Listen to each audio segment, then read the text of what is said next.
Hello guys, welcome to another episode of Esports Africa News Podcast, and today I am sitting with a very pretty lady.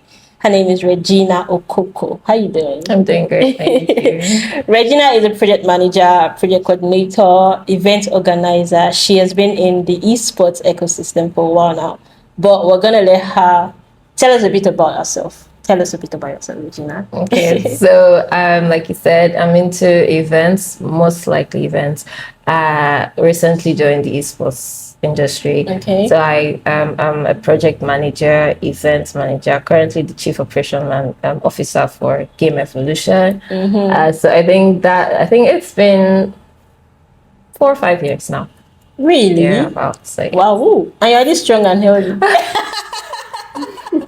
Well, I would say we moved from the general event. So I started with the corporate events space. That's been like 7 years now. I started in the corporate space. Then I moved to the anime space, and then from the anime space, I now moved into the gaming space. So right now I'm in esports and gaming. Oh, really? Okay. So there's gaming alone, and then esports separately. Yes, I thought it's like, and they're intertwined. So gaming is gaming. Esports is competitive gaming, basically. So I could be at home, I'm playing Super Mario Bros, I'm having fun, I'm gaming. I'm just casually. Yeah, I could have my friends come over, we're just having fun. Esports is when we have two different people from two different places, either online or LAN, physically, come together to play to win a title, either first place, second place, or to even win a prize pool. So that's more like esports is more like the competitive financial side of gaming. Yeah. That's awesome. So let's dive right into the questions that I have for you. All right. So what inspired you to step into esports project coordination and management? Okay, so like I said, I started with the corporate events. So prior to that, growing up, we grew up with games, toys, and all of that. And I mean, I've been an indoor child. Playing games, video games, mobile games, console games, it's been a normal thing for me. So at some point in my life where we started the corporate events, it was kind of boring, but I excelled greatly in it. I mean, the likes of Jameson, Mattel, and the likes. Yes, I was more of their key account manager. Okay. Then we moved into the anime space. I would say right now, while I was there, I was over to be the queen of anime events. I won't even deny that, with the major event, Eco Anime Festival. So yes, but that was when I met Mr. Komi. And so he made a statement to me and was like, I'm let's say exceptional, and he would like me to come and work with him side by side. So to handle the events, I mean, he met me as an event manager. So I started off with the event management of the GameEvo, esports and everything. And I realized that, okay, this is me working in a space where I could be serious, I could play, and I could do what I love. Plus you game, so... Yeah. So everything all in all. And over time, I realized that, this is literally where I should be. The interaction, meeting new people, the esports side of gaming. And it's not just about gaming. Funny, people think, because you're working in a gaming industry, it's just all about games. But it's really not. It's not. It's more to it than just gaming. So we could say that probably meeting Kumi was what shaped your career into esports space. I'll say that. So generally, I'm known for just waking up and creating stuff. Prior to when I became a full-time event manager, I run a catering business. And my catering business was more about creating unique dishes that are my own recipe. So naturally, I'm the kind of person that I like being innovative. I like creating ideas and concepts. So, and I won't say, I don't want to brag about it, but I won't say my audience is, no, not my audience. My ideas are not Nigerian based. I would say that. Don't take us away. So I'm more of wild and, crazy ideas. Contemporary kind of. And to some people, they feel it's unrealistic and all of that. So I realized that, okay, when it comes to events, most times, if you see me at an event, where you see me active is during the execution of that event, the setup, putting things in place. After that, I've disappeared. I've gone to my corner. So what makes me enjoy this space is the fact that I present an idea. Yeah.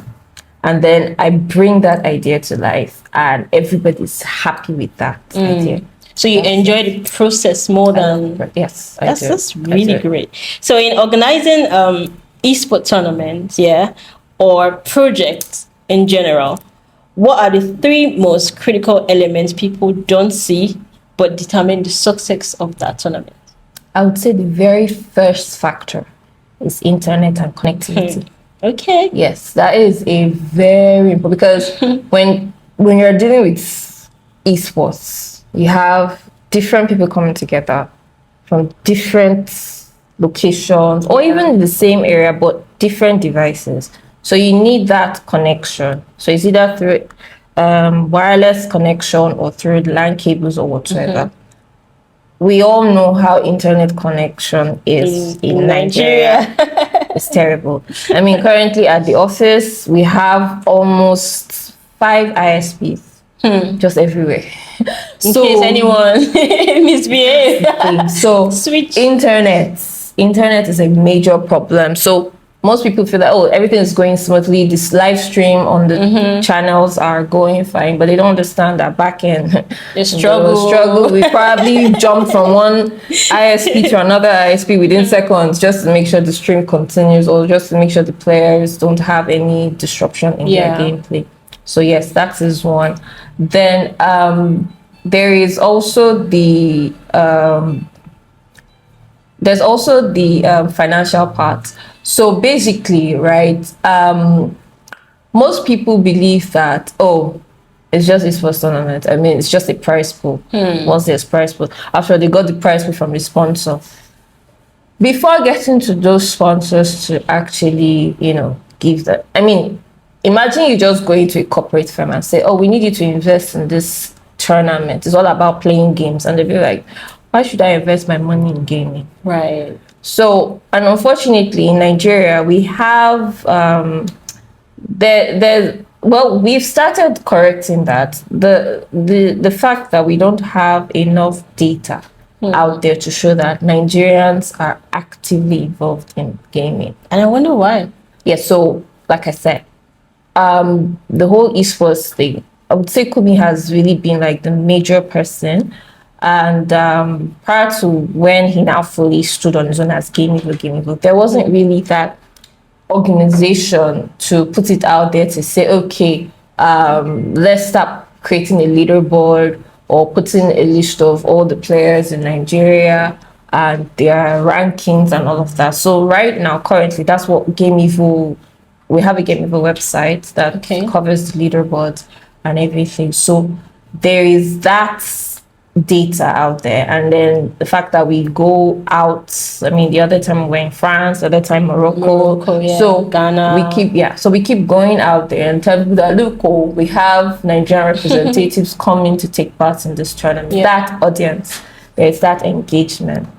So it's easier, I would say it's way better than before to speak to sponsors. Of course, I mean, like if you check between now and 5 years back, there's a huge difference. Yeah. Just that they don't want to accept that Africans are, and they don't want to accept that Nigerians are better than them. But you did not hear from me. You did not hear from me. There's still that Ghana-Nigerian battle. There's still the Ghana-Nigerian battle. So yes, that is also there. I would say infrastructure is another thing. So sometimes when we select a venue for an event, most of the event centers, at least, well, I won't say Lagos because we've been everywhere. Most of the event centers are built for corporate events, weddings, and all of that. And so most times when we pick a space, we have to literally revamp everywhere. And one thing about the gaming decor is we do it black. Black. Yes. Black tables, black chairs. Much better now. Yes.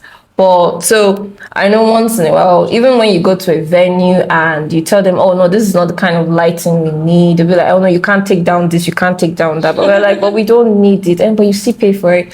So all of us, we still have to bring our own external lights to focus on the kind of lightings and all that. So venue and infrastructure is another thing. Under that too, we have sometimes that we have to argue with the event owners that look, your gen must not go off. We will pay for this. Right. But then once NEPA brings that, they want to change over. and then everything just trips up. I mean, we're dealing with high-end gadgets, PCs and consoles. Any little issue like everything crashes. So those are some of the things. I feel like face. At this point where we are in esports in Nigeria, Lagos is Nigeria. So yeah, there should be like a center dedicated for esports tournaments where the gadgets are just there. You just come and pay. I mean, that's a good market. If you're an investor, bring your money and invest. Oh, yeah, because something like that. Call me my man. We're working on something like that. Don't worry, it's a surprise. Yeah, it's an all-in-one space. So, See, I just plenty. Now who first do them? So my third question to you, Gina, would be: how do you measure success? Being a project manager and event organizer, how do you measure the success of an esports tournament that you just concluded or you've ever concluded? Okay, so one major thing is the post events, basically, and we're looking at engagement. Okay. So it's one thing to pull the crowd to the event. It's another thing to know if the crowd is eager to have more of that event. So if after that event, people are still talking about the event and asking for when the next season is happening or the next edition is happening, then that event is successful.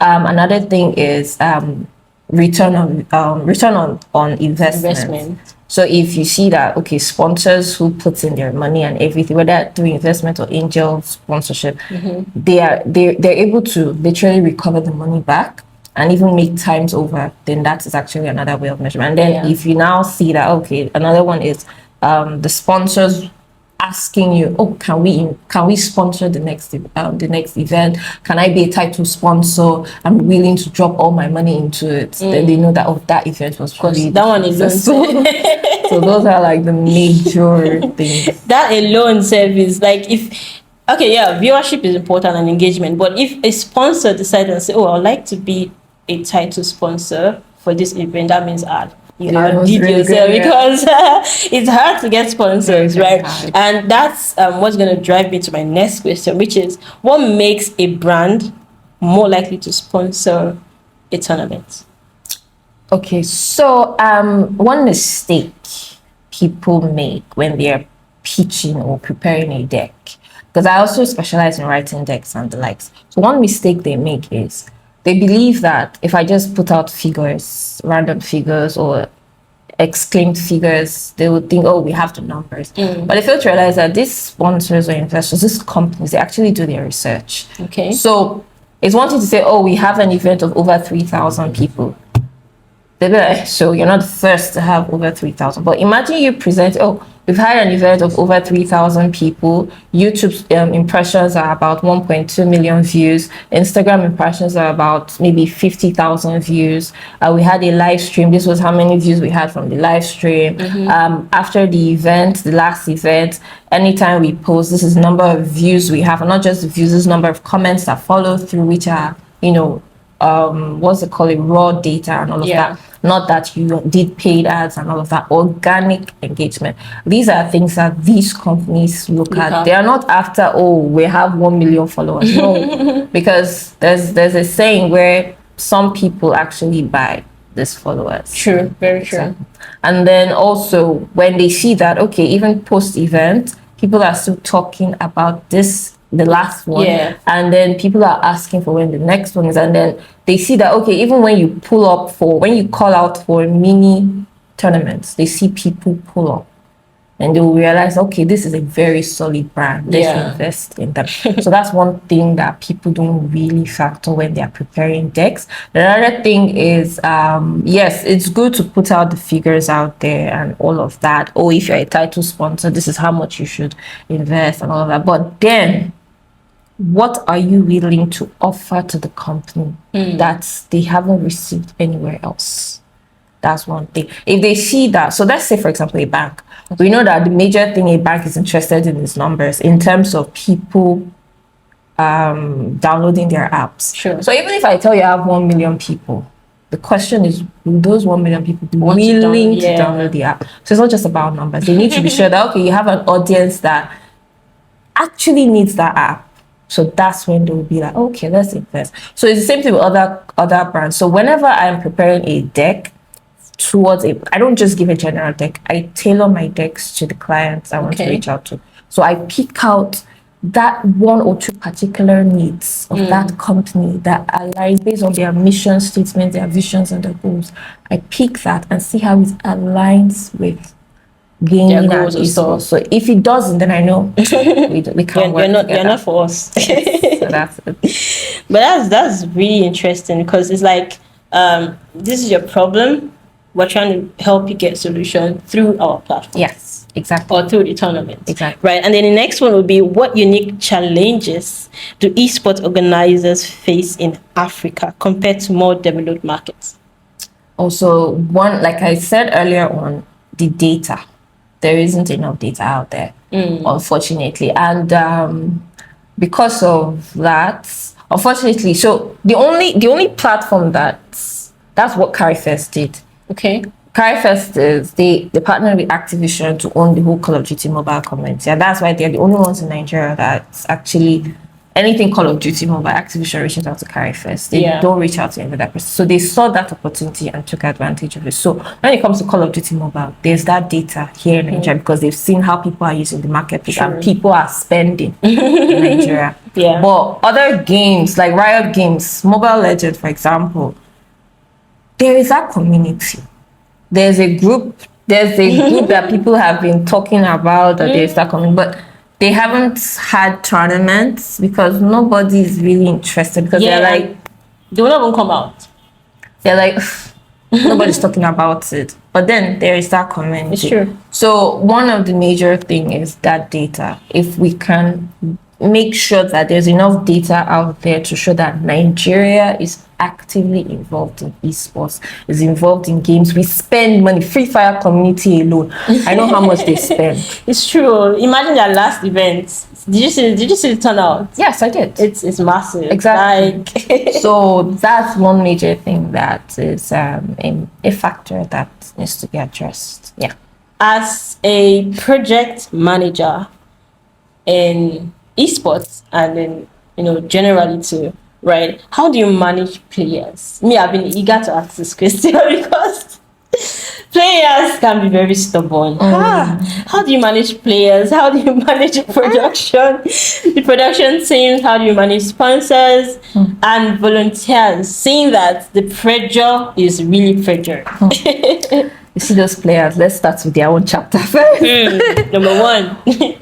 Those players, I don't want to exaggerate, but I mean, we have different people of different characters coming together. Yeah. And when it comes to gaming, especially esports, there are emotions flying everywhere. There are lots of emotions. Someone can be so happy, and then after losing a match, she be don't come near me, or start becoming aggressive. Yes. So most times, what we look at is at that point their current emotional states.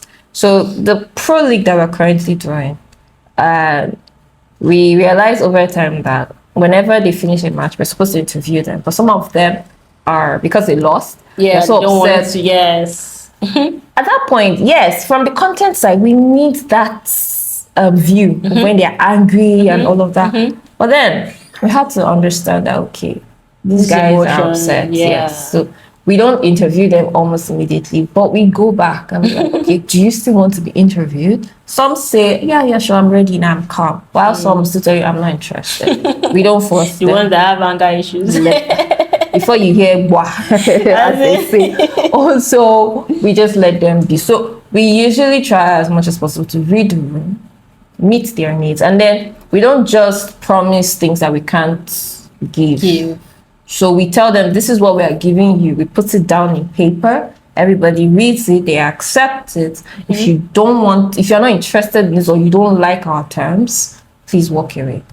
So that way we know, So that way we know, okay, you are in this because you agree to our terms. If if you are still complaining, then it means you didn't read through. Please be going. So that's for that. And for the partners, like I said, it's not easy to convince a company to say, oh, come and invest in gaming. I mean, it's money we're talking about.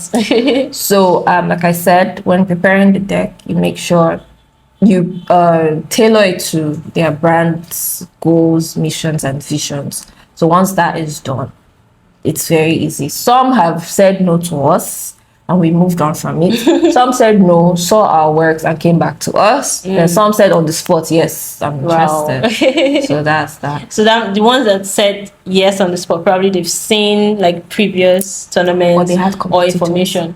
Oh. They had they wanted to be first. And they were like, yeah, like, okay, before someone else. Exactly, because these people, they communicate to each other. Oh, they do.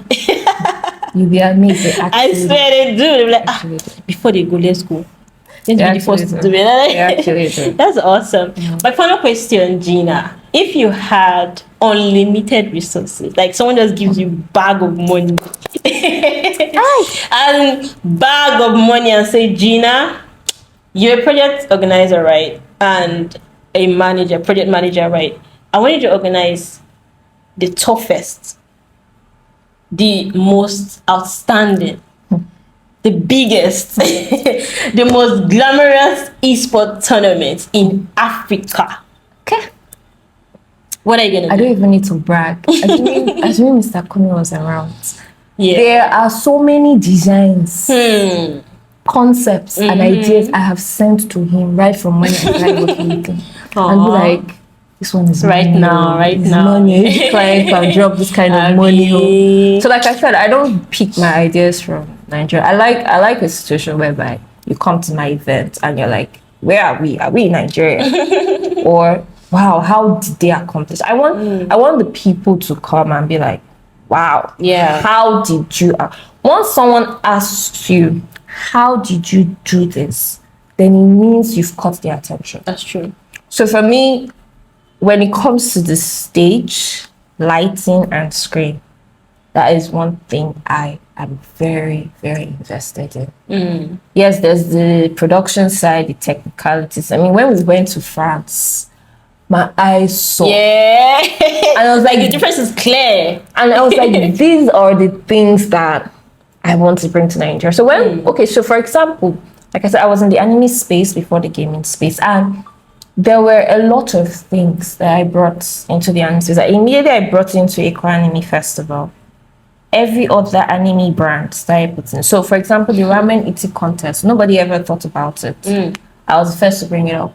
Ramen eating contest. I was the first to bring up watching movies in the middle of a convention. Yeah, right. Have a movie room. We built that up, and then we put in everybody. If you're interested, you go. The very last one we did, EAF 3.0. I'm sorry to say, but after that one, after I left, there hasn't been any EAF for almost 2 years Bragging now. right. And that last one, I made it an otaku village. I made people know that when you are entering, you are actually in Japan.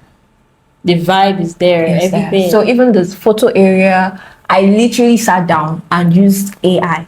I told AI what I wanted and generated it. And after generating, my guys were like, how are you going to bring this to life? And don't worry. Don't worry. AI and I brought it to life. So that is me. If there is enough funding, there's a whole lot I'm actually going to do. I have a project that, by God's grace, I want to do in December. Elysium, and it's a festival of all festivals, but it requires money, funds, a lot of money. But if given even half of that, or let's say quarter, I know a lot of things I could achieve. I'm all about.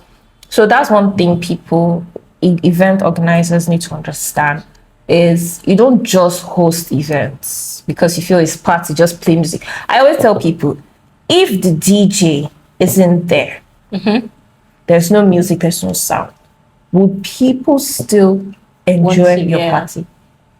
If they can't, if they won't, then that thing doesn't have. So always create experiences. always create experiences, always give value to your attendees. If you are doing tiered tickets and different levels of ticket prices and all of that, make sure that this person, that no matter how low the ticket prices, you would have a value and then something to come back for. So, okay, in this last event, I won maybe a free sticker. Yeah. Let me come for There this. should be next something, one. at least that one element that they could remember and say, oh, this is what made this event or this tournament memorable. Exactly. Very important. Yeah. Like always important. And then it's amazing, having you sit here and just sharing this knowledge and, sharing your experience in the esports and gaming ecosystem, being a project manager. I'm not a project manager, but at least I know I have some ideas because, putting teams together, doing the whole esports thing, journalism thing, bro. It's not easy. It's hard, but we're here. We're enjoying every bit of it. And thank you so much, Gina. The next episode is also going to be mind-blowing. So if you've not followed us, follow us wherever you are. In Africa, in Nigeria, in the whole world. Nigeria is there.